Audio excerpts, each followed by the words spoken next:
Hello all, welcome to Ragini ಮನೆ ಅಡುಗೆ cooking channel. ಇವತ್ತು ಹುರುಳಿ ಜಿಂಕ ಮಾಡೋದು ಹೇಗೆ ನೋಡೋಣ ಬನ್ನಿ. ಬೇಕಾಗುವ ಸಾಮಗ್ರಿಗಳು: ರುಚಿಗೆ ತಕ್ಕಷ್ಟು ಉಪ್ಪು, ಅರ್ಧ ಕಂತೆಯಷ್ಟು ಕೊತ್ತಂಬರಿ ಸೊಪ್ಪು, 1 ಕಂತೆಯಷ್ಟು ಸಬ್ಸಿಗೆ ಸೊಪ್ಪು, 1 ಗೋಲಿ ಗಾತ್ರದ ಹುಣಸೆಹಣ್ಣಿನ ರಸ, ಚಿಟಕಿ ಅರಿಶಿಣ ಪುಡಿ, ಒಗ್ಗರಣೆಗೆ ಸಾಸಿವೆ, 2 ಈರುಳ್ಳಿನ ಚಾಪ್ ಮಾಡಿ ಇಟ್ಕೊಂಡಿದ್ದಾರೆ, 10 ಎಲೆಯಷ್ಟು ಕರಿಬೇವು, 1 ಮೀಡಿಯಮ್ ಸೈಜ್ ಟೊಮ್ಯಾಟೊ, 10 ರಿಂದ 12 ಮೆಣಸಿನಕಾಯಿ, 2 ಗೆಂಡೆ ಬೆಳ್ಳುಳ್ಳಿ ಸಿಪ್ಪೆ ಸುಲ್ಕೊಂಡು ಇಟ್ಕೊಂಡಿದ್ದಾರೆ. ಮೇನ್ ಇಂಗ್ರೀಡಿಯೆಂಟ್ ಹುರುಳಿ ಜಿಂಕ ಪುಡಿ. ಇದನ್ನು ಮಾಡೋದು ಹೇಗೆ ಅಂತ ಅಂದರೆ, 1/4 kg ಹುರುಳಿ ಕಾಳನ್ನ ತೊಗೊಂಡು ಹುರ್ಕೋಬೇಕು. ಅದನ್ನು ಆಮೇಲೆ ಸಿಪ್ಪೆ ತೆಗೆದು ಕಾಳು ಮಾಡ್ಕೋಬೇಕು.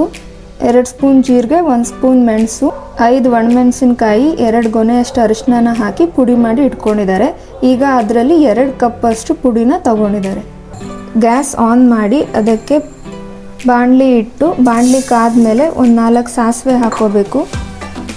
ಸಾಸಿವೆ ಸಿಡಿಯೋಕ್ಕೆ ಸ್ಟಾರ್ಟ್ ಆದಮೇಲೆ 5 ಟೇಬಲ್ ಸ್ಪೂನಷ್ಟು ಎಣ್ಣೆ ಹಾಕೋತಿದ್ದಾರೆ. ಎಣ್ಣೆ ಕಾದ್ಮೇಲೆ ಅದಕ್ಕೆ ಬೆಳ್ಳುಳ್ಳಿ, ಹಸಿಮೆಣಸಿನಕಾಯಿ, ಕರಿಬೇವು ಇದಿಷ್ಟನ್ನು ಹಾಕ್ಕೊಂಡು ಫ್ರೈ ಮಾಡ್ಕೋಬೇಕು. ಸ್ವಲ್ಪ ಫ್ರೈ ಆದಮೇಲೆ ಅದಕ್ಕೆ ಆನಿಯನ್ ಹಾಕೋತಿದ್ದಾರೆ.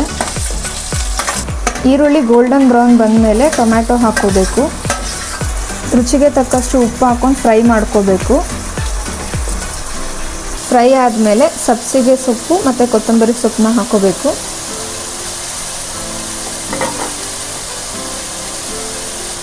ಇದಕ್ಕೆ ಈರುಳ್ಳಿ ಹೂ ಸಿಗುತ್ತೆ, ಅದನ್ನು ಕೂಡ ಹಾಕ್ಕೊಂಡ್ರೆ ಇನ್ನೂ ಟೇಸ್ಟ್ ಚೆನ್ನಾಗಿರುತ್ತೆ.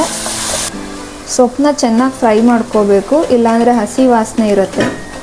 ಚೆನ್ನಾಗಿ ಫ್ರೈ ಆದಮೇಲೆ ಚಿಟಿಕೆ ಅರಿಶಿನ ಪುಡಿ ಮತ್ತು ಹುಣಸೆಹಣ್ಣು ರಸ ಹಾಕ್ಕೋಬೇಕು.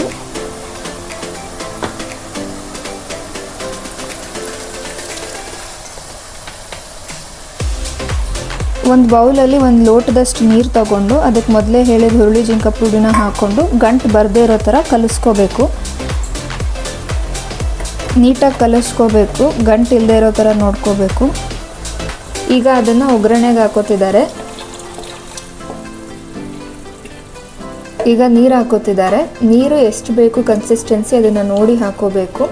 ಬೆಂದಮೇಲೆ ಇದು ಹುರುಳಿ ಜಿಂಕ ದೋಸೆ ಹಿಟ್ಟದ ಬಂದರೆ ಚೆನ್ನಾಗಿರುತ್ತೆ, ರೊಟ್ಟಿ ಜೊತೆ ತಿನ್ನೋದಕ್ಕೆ ಅಥವಾ ಚಪಾತಿ ಜೊತೆ ತಿನ್ನೋದಕ್ಕೆ. ಆಗಲೇ ಹೇಳಿದ ಹುರುಳಿ ಜಿಂಕ ಪುಡಿನ ಮಾಡಿ 6 ತಿಂಗಳು ಮನೆಯಲ್ಲೇ ಇಟ್ಕೋಬಹುದು. ಸೊ ಹಾಗಾಗಿ ಅದು ಮಾಡಿಕೊಂಡ್ರೆ ಈಸಿಯಾಗಿ ಬೇಗ ಮಾಡ್ಕೋಬಹುದು. ಮರಳು ಬರೋವರೆಗೂ ಕೂಡ ಈ ರೀತಿ ತಿರ್ಕೋತಿರ್ಬೇಕು, ಇಲ್ಲಾಂದರೆ ತಳ ಹಿಡಿಯುತ್ತೆ. ಮರಳೋಕ್ಕೆ ಸ್ಟಾರ್ಟ್ ಆದಮೇಲೆ ಸಿಮ್ಮಲ್ಲಿಟ್ಟು 10 ನಿಮಿಷ ಬೇಯಿಸ್ಕೋಬೇಕು. 10 ನಿಮಿಷ ಆದಮೇಲೆ ಹುರುಳಿ ಜಿಂಕ ರೆಡಿಯಾಗಿದೆ.